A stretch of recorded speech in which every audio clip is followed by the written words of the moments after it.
Hello guys, BCS 12 basic mathematics की इस series में आपका स्वागत है। और आज के इस वीडियो में हम डिटर्मिनेंट्स के कुछ एग्जांपल देखने वाले हैं। तो चलिए शुरू करते हैं।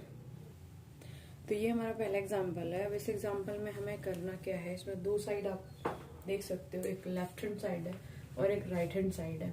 ये बहुत बेसिक और बहुत इंपॉर्टेंट एग्जाम्पल है। इसमें आपको करना क्या है, इसको सॉल्व करना है और इसके इक्वल लेके आना है। ठीक है, तो यहाँ पे हम क्या करेंगे, इस रो और कॉलम की फॉर्मेट में है हमारे पास ये मैट्रिक्स। तो सबसे पहले जहां पे आप 1 1 1 देख रहे हो, तो इस टाइप के क्वेश्चन अगर आपको मिलते हैं तो सबसे पहले आपको क्या करना है, 1 1 को 0 बनाने की कोशिश करनी है। जैसे ये यहाँ पे 1 है, ये यहाँ पे 1 है, कोई भी दो 1 आप 0 बना लीजिए और उससे आपका काम हो जाएगा। तो सबसे ज्यादा इजी रहेगा कि अगर हम इन दो एलिमेंट्स को 0 0 बना देते हैं। अब 0 बनाएंगे कैसे, तो इसके लिए हमें कुछ ऑपरेशंस अप्लाई करने पड़ेंगे।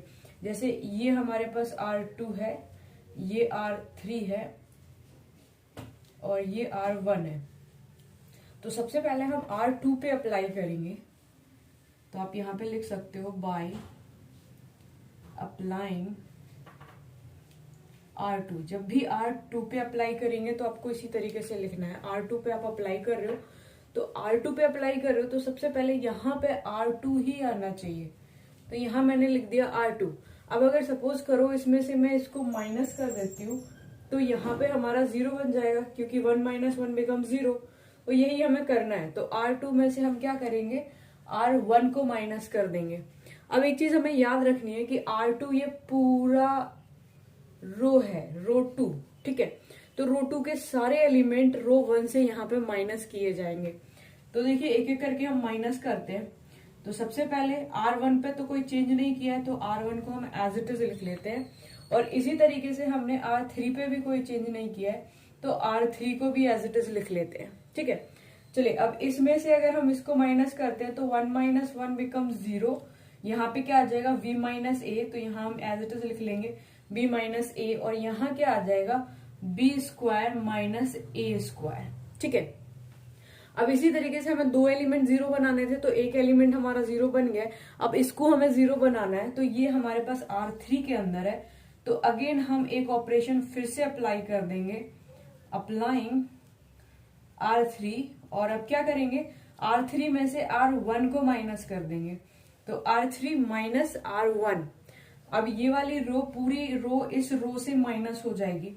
तो हमारे पास क्या बचेगा, 1A² 0, क्योंकि R2 पे कुछ अप्लाई नहीं किया हुआ है, तो ये एज इट इज रहेगा। अब 1 में से 1 को माइनस करेंगे 0, ये हो जाएगा C - A, ये हो जाएगा C² - A²। ठीक है जी, चलिए अब ये तो यहां तक तो हमें समझ में आ गया, कुछ नहीं किया है हमने, सिर्फ दो ऑपरेशन अप्लाई किए हैं। अब हमें क्या चाहिए, आउटपुट में B - A चाहिए और C - A चाहिए, C - B चाहिए। ठीक है, तो सबसे पहले B- आप देख सकते हो R2 के अंदर आ रहा है। तो हम क्या करेंगे, R2 से B - A और R3 से C - A को कॉमन ले लेंगे। लेकिन एक चीज आपको याद रखनी है कि R2 यानी रो 2 के अंदर जितने भी एलिमेंट हैं वो सारे B - A होने चाहिए। तो यहाँ पे तो 0 है, चलेगा, लेकिन यहाँ पे भी B- है, यहाँ पे भी B - A है ना अवेलेबल। तो इसमें से हम क्या निकालेंगे, B - A को कॉमन, और इसमें से हम क्या निकाल लेंगे, C - A को कॉमन। तो यहाँ पे हम लिख सकते हैं, taking common B - A from R2 and C - A from R3। तो दोनों को हम कॉमन निकाल लेंगे। तो देखो बचे हुए एलिमेंट क्या है, 1A² 0 1। अब यहाँ पे जब हमने B² - A² है, तो एक हमने कॉमन निकाल लिया, तो यहाँ पे एक फॉर्मूला बन रहा है A² - B² का। क्या होता है, A + B और A - B। ठीक है, इसी तरीके से हम क्या करेंगे, इसके अंदर B² - A² को एज अ फॉर्मूला यूज कर लेंगे। तो ये क्या हो जाएगा, B + A और B - A। B - A को तो हमने यहाँ पे कॉमन निकाल लेना है। तो बचा क्या हमारे पास, यहाँ पे बचा B + A, क्योंकि हमने B - A को कॉमन ले लिया है। अब इसी तरीके से यहाँ पे c माइनस ए कॉमन आ गया, तो सी स्क्वायर माइनस ए स्क्वायर क्या हो जाएगा, सी प्लस ए, सी माइनस ए को कॉमन ले लिया, बचा क्या, सी प्लस ए। ठीक है, चलिए अब यहां तक हमारा हो गया और दो चीजें हमारे पास आ गई है। लेकिन अभी ये जो डिटर्मिनेंट है ये कंप्लीटली सॉल्व नहीं हुआ है, क्योंकि इसके पास बहुत सारी वैल्यूज है। तो इसको सॉल्व करने के लिए हमें क्या करना है, इसका सिंपल डिटर्मिनेंट निकाल लीजिए, या फिर हम इसको C1 के, हमारे पास दो जीरो है तो इसको हम एक्सपेंड कर देंगे। आप यहां पर लिख सकते हो एक्सपेंडिंग अलोंग C1। तो C1 से एक्सपेंड करने का मतलब है इसको हम नहीं लेंगे और इसको हम नहीं लेंगे। ठीक है, अब डिटर्मिनेंट भी निकालोगे तो ये सारे एलिमेंट 0 0 हो जाएंगे, तो इसको नहीं लिया हमने, तो यहाँ पे था b minus A, C minus A, और अब बचा क्या हमारे पास 1 b प्लस ए, 1 c प्लस ए। ठीक है, अब इसका 2/2 की हमारे पास मैट्रिक्स बन गया, तो इसका हम सिंपल जी डिटर्मिनेंट निकाल लेंगे। तो ये हो जाएगा b minus A, C minus A, C plus ए और माइनस b प्लस ए। और अब इसको फर्दर सॉल्व कर लेंगे, तो b minus A, C minus A, bracket open कर लेंगे, तो ये हो जाएगा c plus A minus b minus plus minus A, minus से माइनस कैंसिल हो जाएगा, तो ये बचेगा b minus A, C minus A और c minus b is equal to right hand side, ये वाली वैल्यू। ठीक है, तो इस तरीके से हम यहां पे डिटर्मिनेंट को निकालते हैं। क्लियर हुआ? चलिए एक क्वेश्चन और देखते हैं हम इसका। तो इस एग्जांपल में हमें दिया हुआ है 1 omega omega square omega omega square 1 omega square 1 और ओमेगा, ये डब्ल्यू नहीं है, इसको हम ओमेगा बोलते हैं। तो इसके अंदर हमें करना क्या है, इसको सॉल्व करना है, लेकिन यहाँ पे कुछ लिखा हुआ है where omega is a cube root of unity, यानी ओमेगा अगर क्यूब रूट ऑफ यूनिटी है तो हमें इसका डिटर्मिनेंट निकालना है। तो देखिए ओमेगा जो है इस क्यूब रूट ऑफ यूनिटी की एक प्रॉपर्टी होती है, जिसमें क्या होता है 1 plus omega square is equal to 0 होता है। अब ये प्रॉपर्टी हम यहाँ पे अप्लाई कैसे करेंगे, ये देखो हमारे पास C1 है, C2 है, C3, आप रो वाइज और कॉलम वाइज कहीं भी यूज कर सकते हो।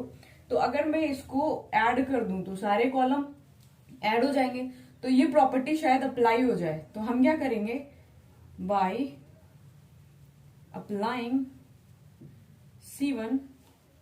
C1 plus C2 plus C3, यानी रो कॉलम 1 को, कॉलम 2 को, कॉलम 3 को ऐड करके हमने किसके अंदर डाल दिया, कॉलम 1 के अंदर डाल दिया। तो कॉलम 1 की वैल्यू क्या हो जाएगी, 1 प्लस ओमेगा स्क्वायर। ठीक है, ये भी कॉलम 1, कॉलम 2, कॉलम 3 है।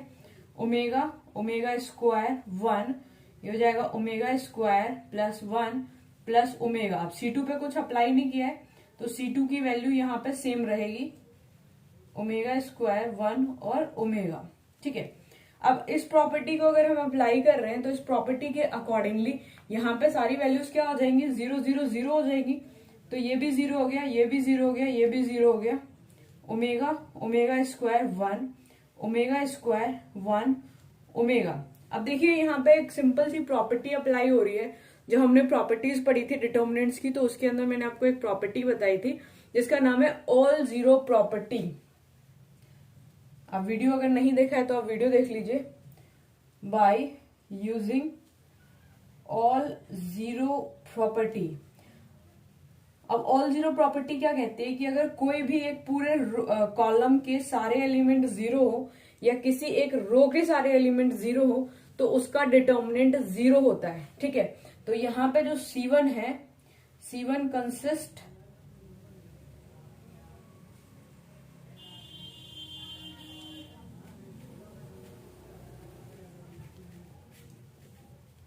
ऑल 0। तो C1 के अंदर क्योंकि सारे 0 हैं तो इसका डिटर्मिनेंट क्या होगा, 0 हो जाएगा। ये हमारे पास ऑल 0 प्रॉपर्टी है। इसका मतलब क्या है कि C1 में सारे अगर 0 होंगे या R1 में सारे 0, किसी भी एक रो या किसी भी एक कॉलम के अगर सारे एलिमेंट 0 होते हैं तो उसका डिटर्मिनेंट 0 हो जाता है। क्लियर?